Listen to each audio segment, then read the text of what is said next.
chers téléspectateurs, chers auditeurs. Très heureux de vous retrouver dans cette émission de chronique sanitaire sur la santé sociale publique. Avec moi sur ce plateau, j'ai l'immense plaisir de vous présenter un savant hors du commun, un grand docteur, n'est-ce pas, dans le domaine sanitaire sur la santé publique, le docteur Perlimpinpin, qui nous parlera d'une pathologie qu'il a eu à découvrir au cours de ses recherches. Sans plus tarder, je vais donner la parole au docteur. Bonjour docteur. Bonjour monsieur, très ravi d'être sur ce plateau consacré à la chronique sanitaire publico-sociale. Avant de nous parler de votre pathologie, veuillez nous parler de vous en quelques mots. Merci beaucoup monsieur, également merci pour la parole. Tout d'abord, je m'appelle docteur Perlimpinpin, comme vous l'avez dit. Je suis un savant multidimensionnel et extraplanétaire. Extraplanétaire parce que ma connaissance étant devenue si grande, elle ne pouvait plus être retenue captive sur cette planète. C'est ainsi que mes recherches m'ont conduit sur la planète Mars. À l'instant, je suis le seul scientifique possédant un laboratoire plutôt sur la planète Mars. D'où mon surnom, le savant docteur extraplanétaire. Multidimensionnel parce que je suis docteur savant dans tous les domaines. Je suis savant en diabétologie, en carcotologie, en spermatozologie, en estomatologie, en cacatologie, etc. Je suis le premier, l'unique qui ait découvert la quintessence de la matière fécale. Et je l'ai nommé caca. Vous savez, monsieur, à un certain moment, la recherche avait patiné, il fallait la booster. C'est comme un véhicule embourbé qui a du mal à avancer, parce qu'il est au régime, n'est-ce pas, d'attraction à 2 roues. Mais il sort facilement lorsqu'on passe au régime d'attraction à 4 roues, 4 x 4. Sous d'autres si on parle de 4x4. La forme est contractée, caca. Donc vous l'aurez compris. Voilà, messieurs, ce que je peux dire à mon sujet. Waouh, très intéressant. Maintenant, que devons-nous savoir de votre pathologie?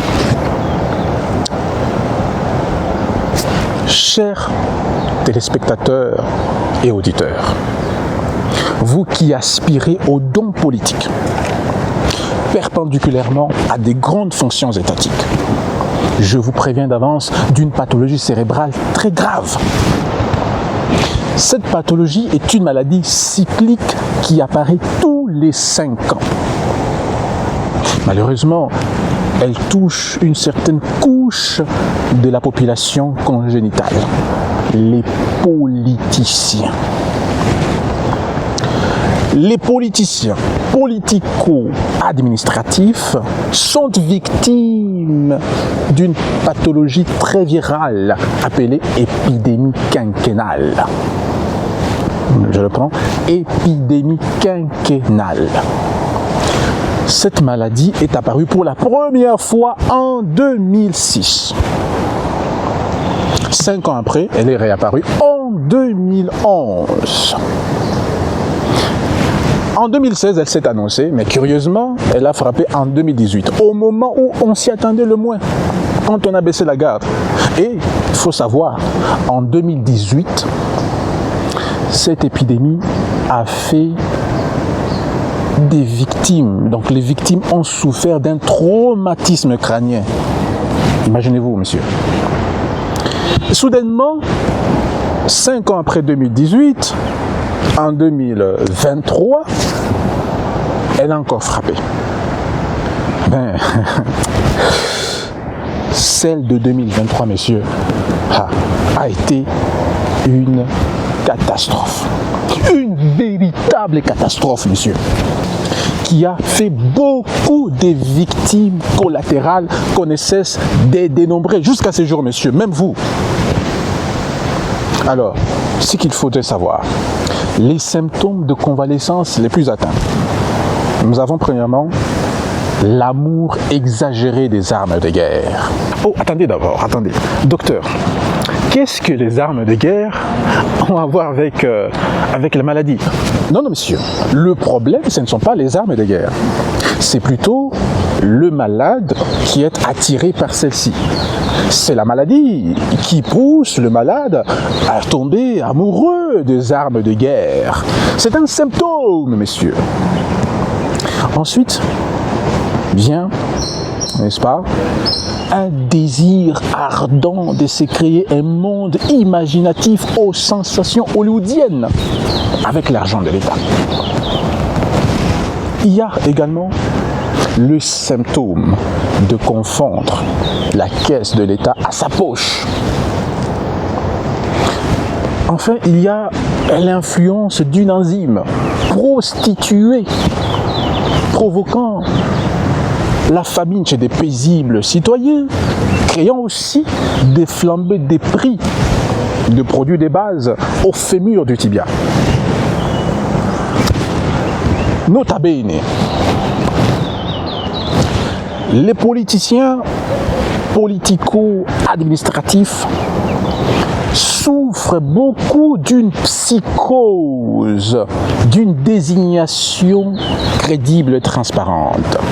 Ils sont traumatisés par le choix populaire, du fait qu'ils sont possédés par une mycose monétaire succulente. Alors, d'après mes recherches en laboratoire pour combattre cette épidémie, la démarche la plus efficace reste la prévention. La phase curative étant plus complexe, on continue avec les recherches. Alors, la première prévention, n'est-ce pas? Il faut coudre et fermer tous les vêtements de politiciens et leur laisser des vêtements sans poche. Oh, vous vous attaquez maintenant aux politiciens? Ah, non, monsieur. Nous parlons de la maladie. Et nous spécifions la couche de la population qui est frappée, notamment le politicien. Et rien à voir avec la politique. La seconde prévention, il faut créer des centres de désintoxication pour argent et y inscrire tous les politiciens, sans exception aucune.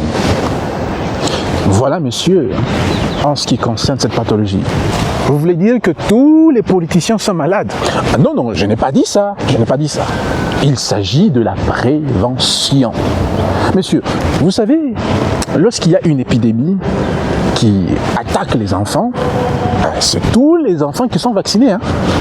Merci beaucoup, docteur, pour votre exposé si magistral qui nous a bien évidemment édifiés. Merci à vous, chers téléspectateurs et chers auditeurs, de nous avoir prêté attention dans ce numéro de chronique sanitaire chez docteur Perlimpinpin. Chronique, comme vous l'avez bien suivi, basée sur la santé sociale publique. À la présentation, c'était votre serviteur. Merci et au prochain numéro. Au revoir.